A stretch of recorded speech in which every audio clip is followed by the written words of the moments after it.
तस्योपरि ओम लां ग्लौं गं गणपत्यासनाय नमः। ओम लां ग्लौं गं गणपति मूर्तये नमः।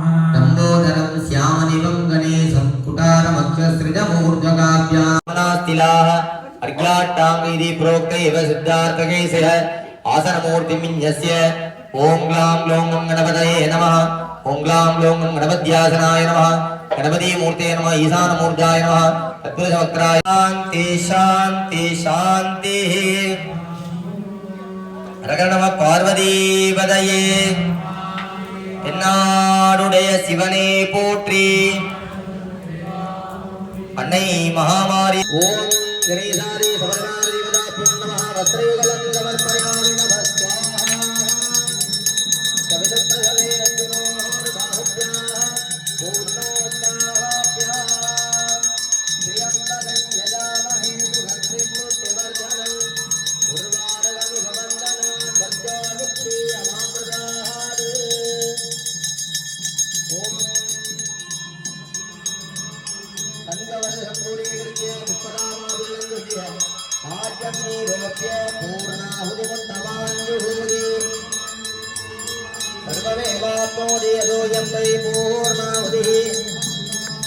अदोऽयं वै पूर्णाहुतिः अस्याम् एव प्रतिष्ठते। ॐ ह्रीं श्रीं क्लीं ग्लौं गणपतये परमजलं सर्वजलं मे भगवानाय पार्वतीपदये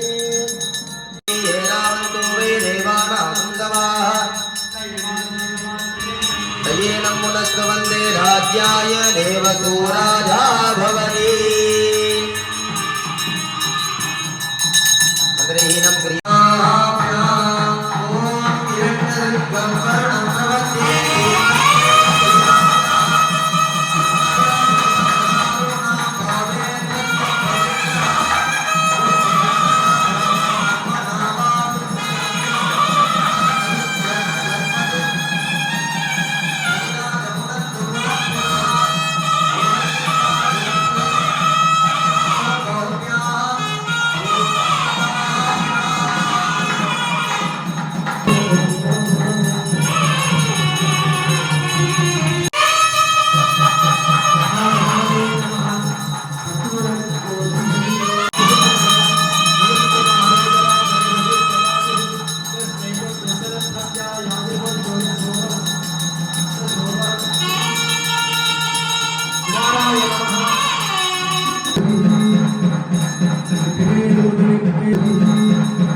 ब्रह्माण्डनायकस्य उत्तरांग सांगबल दिन मध्ये त्रिपक्ष मंडलाभिषेक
मित्रदेवं मित्रदेयन्नोऽस्तु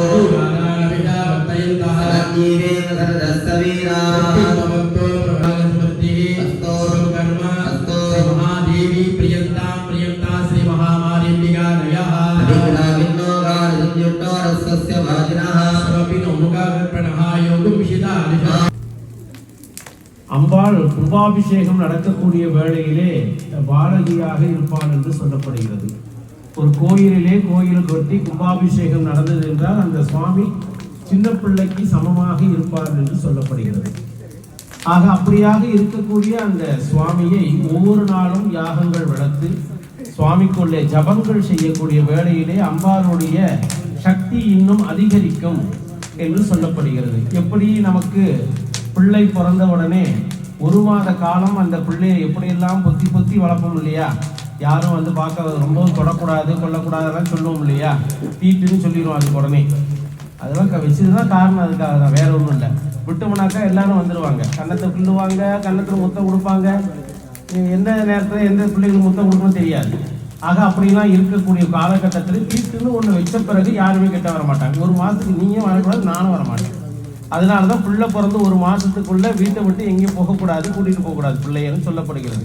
கோயிலுக்கே கூட்டிகிட்டு போகிறதா இருந்தாலும் 30 நாள் கழித்த பிறகு தான் கோயிலுக்கே பிள்ளையை கூட்டிகிட்டு போகணும். ஆனால் இப்போ சில இடங்களில் பார்த்தோம்னாக்கா 10 நாள் ஆகிட்டாலே ஷாப்பிங் சென்டருக்கு கூப்பிட்டு போகிறாங்க. தெரியல, பிள்ளை ஷாப்பிங் சென்டரில் போய் என்ன வாங்கணும்னு தெரியாது. ஆக அப்படியாக கூட்டிகிட்டு போகக்கூடாது. ஏன்னா இந்த பிள்ளைகளுடைய உடம்பு வந்து இன்னும் இங்கே இந்த இருக்கக்கூடிய இந்த உலகத்துக்கு ஏற்றபடியே உடல் அமைப்பு இன்னும் வளரவில்லை.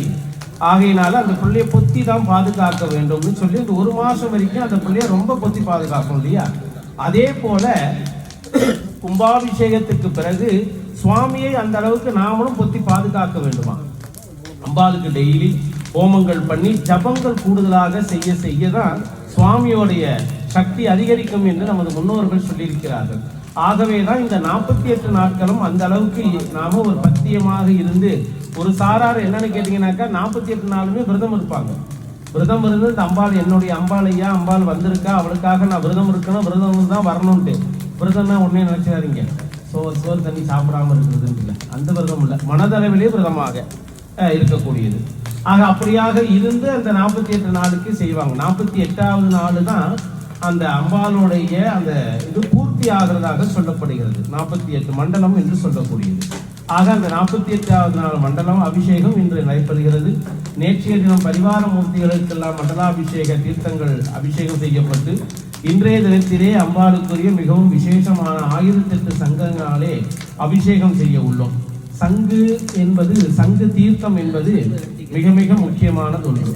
நாம் ஒரு கலசம் இருக்கு, ஒரு செம்பு இருக்குன்னு வச்சுக்கோமே, அந்த செம்புல கொஞ்சம் தண்ணியை ஊற்றி அதுக்கு உரு ஏற்ற வேண்டும். நாம இப்போ ஒரு பூஜை பண்ண போறோம்னாக்கா கிண்ணத்துல தண்ணியை விட்டு கையை மூடிக்கொண்டு சுவாமியோட கங்கேச்ச யமுனைன்னு சொல்லலாம், இல்லை சுவாமியோடைய மூல மந்திரத்தை சொன்னாதான் அந்த தண்ணிக்கு பவர், இல்லைன்னா கிடையாது. ஆனா சங்குல விடக்கூடிய தண்ணிக்கு சங்குக்குள்ள தண்ணி போனாலே அது பவர் ஆரம்பிச்சிருமா. அந்த அளவுக்கு சக்தி வாய்ந்தது சங்கு தீர்த்தமாகப்பட்டது. ஆக பல பாவங்களை நிவர்த்தி செய்யக்கூடியதான் அந்த சங்குல இருந்து வரக்கூடிய தண்ணி இருக்கு இல்லையா, அந்த தீர்த்தம் நம்ம மேல படும் பொழுது நம்மளுடைய பூர்வ ஜென்ம பாவங்கள் அதில் விலகி போகுமா.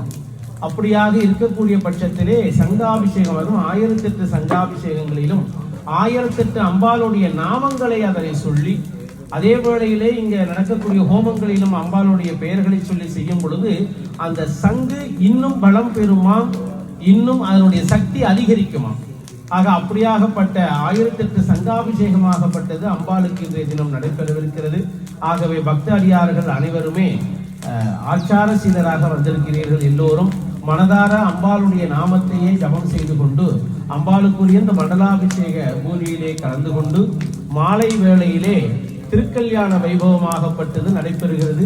திருக்கல்யாணம் என்பது எப்படி நமது வீட்டில் எப்போதுமே சுபகாரியங்கள் நடந்து கொண்டே இருக்கணும்னு நாம நினைக்கிறோமோ, அந்த சுபகாரியங்கள் நடப்பதற்கு கோவிலிலே அவ்வப்பொழுது சுபகாரியங்கள் நடந்து கொண்டே இருக்கணுமா, சுவாமிக்குரிய விசேஷங்கள் நடந்து கொண்டே இருக்கணுமா.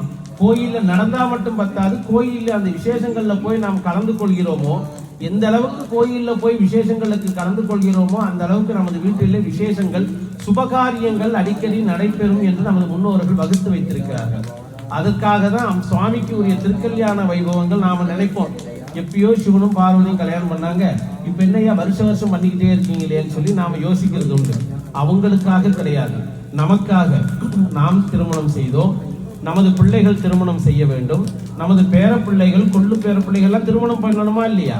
அவர்களுக்காக தான் ஒவ்வொரு வருடமும் சுவாமிக்கு திருக்கல்யாண வைபவங்கள் நடைபெறுகின்றன. ஆகவே நமக்காக தான் சுவாமி மறுபடியும் திருக்கல்யாணத்தை ஏற்றுக்கொள்கிறார். ஆகவே அந்த திருக்கல்யாண வைபவம் இன்றைய தினம் நடைபெறுகிறது.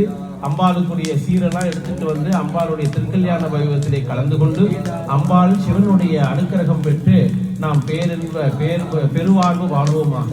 ஹரஹர நம பார்வதி வதகே. ஜெய் ஆதி பராசக்தி மாதாக்கே.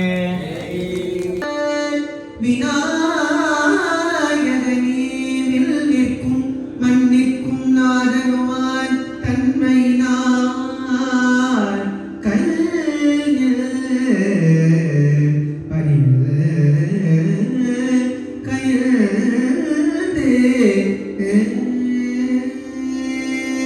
உம்பத்தரு தேனுமணி கசிவாகி உம்பத்தரு தேனுமணி கசிவாகி உன் கடலில் தீனமுடன் உணர்கூடி இன்னரசதி பருவி அழகார்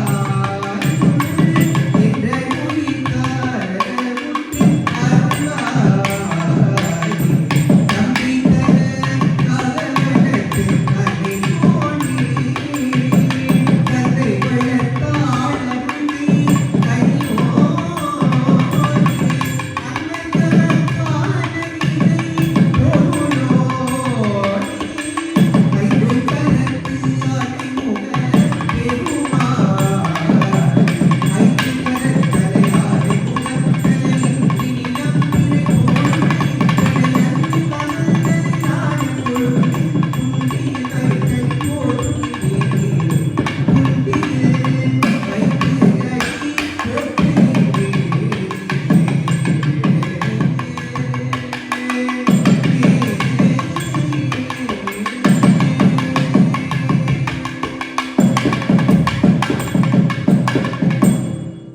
मथनी निष्क्रिया निष्परिग्रह स्वाहा तुर्लभातुर्कमातुर्का दुःखहं त्रिसुखप्रदा स्वाहा सर्वज्ञासान्तकरुणा समानाधिकवर्जिता स्वाहा पुण्येर्वाजे विरागतम् वाजश्च मे प्रसवश्च मे प्रियतिश्च मे पृथिविश्च मे दीविश्च मे कृतश्च मे स्वरश्च मे श्लोकश्च मे श्रावश्च मे सुधिश्च मे ज्योतिश्च मे शुभश्च मे प्राणश्च मे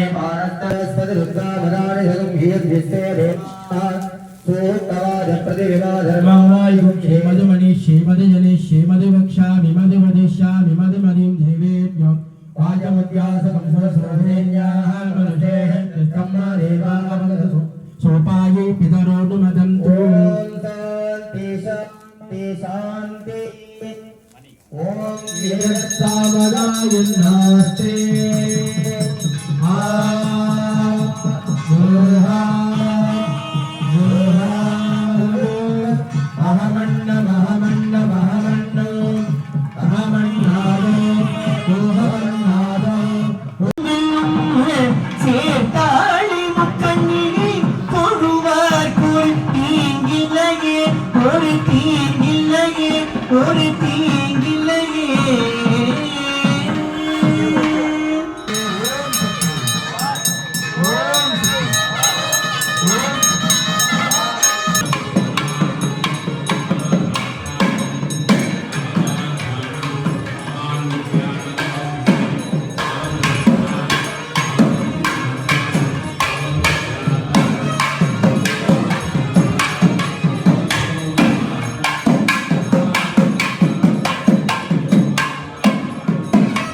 Trigonapriyaye Namaha, Sundariye Namaha.